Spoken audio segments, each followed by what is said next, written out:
आमतौर पर आपने जनता को विकास कार्यों में भ्रष्टाचार का आरोप लगाते हुए कई बार सुना होगा, लेकिन अगर यही मामला चुने हुए जनप्रतिनिधि के माध्यम से सामने निकल कर आए तो मामला और भी गंभीर हो जाता है।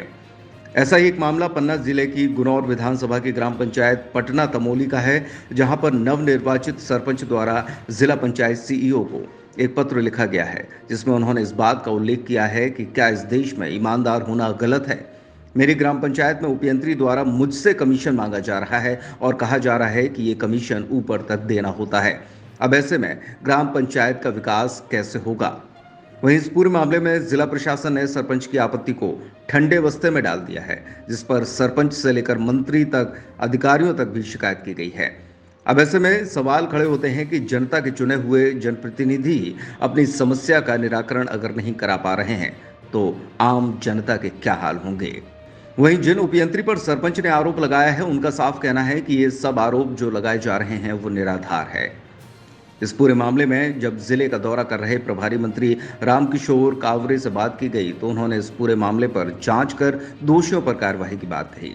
जिस तरह प्रदेश सरकार भ्रष्टाचार को लेकर लगाम लगाने की बात कह रही है और आम जनता के बीच से भी शिकायतें आ रही हैं, लेकिन जब वही चुने हुए जनप्रतिनिधि भी इस आरोप की पुष्टि सुनिश्चित कर दें, तब ये बात साफ निकलकर सामने आती है कि तंत्र में कहीं ना कहीं भ्रष्टाचार बड़े पैमाने पर पनप रहा है और पन्ना जिले में अधिकारी इस भ्रष्टाचार का हिस्सा बने हुए हैं। इसीलिए सरपंच के शिकायती पत्र पर किसी भी प्रकार की कोई कार्रवाई नहीं हो रही। सरपंच द्वारा भ्रष्टाचार के आरोप भी लगाए गए हैं। आपके द्वारा उनसे कहा गया कि ऊपर से नीचे तक कमीशन लगता है, इसमें क्या कैसे नहीं, मैं जब कोई काम चालू नहीं करेगा वो, या मान लीजिए कोई ऑनगोइंग काम नहीं है तो भ्रष्टाचार लगाने का आरोप गलत है। क्या है, जब कोई काम ऑनगोइंग है या मेरी कोई टीएस के लिए आए, एएस के लिए आए, मूल्यांकन के लिए आए, तब कोई बात आए। जब वो आए नहीं मेरे यहाँ, मेरी मुलाकात नहीं हुई, चलते फिरते मैं 1-2 बार घर गया हूँ, उसने चाय पिलाया, चले आए। अब वो क्या है कि पुराने शौचालय सीएससी की मूल्यांकन संबंधी में नए सरपंच और पुराने सरपंचों में आपसी मतभेद था, तो कह रहे थे रिकवरी निकालो। मूल्यांकन किया तो 1,58,000 का आया और उसमें जो है 1,45,000 आहरण किया, 2 लाख पंचायत खाते में पड़ा है। अब ज़बरदस्ती थोड़ी पुराने सरपंच या तत्कालीन सरपंच के खिलाफ कार्रवाई कर दें। सरपंच का कहना है कि कोई भी नए कार्य स्वीकृत होते हैं उसमें कमीशन लगता है, तो उसने कमीशन ये शब्द क्या है सर, कैसा कमीशन? उसने कौन से काम स्वीकृत कराए या कौन सी फाइल मेरे पास लेके आए हैं कि उसमें मैंने कमीशन मांगा हो या ऊपर वालों ने मांगा हो। जब उसने कोई काम स्वीकृत नहीं कराया, मैं अभी उसको सिद्धनाथ गेट द्वार के लिए बोला कि भैया लगभग सिद्धनाथ गेट द्वार बना दो। बाहर से, महाराष्ट्र से, तमिलनाडु से बाहर से लोग आते हैं तो अच्छा नहीं लगता कि चूना ऊना डालते हैं। एक दर्शनीय स्थल है, वहाँ पे एक गेट बना दो, लेकिन वो आए नहीं, न प्रस्ताव डोंगल नहीं अब बनाया, अपना अप्रूव नहीं कराया।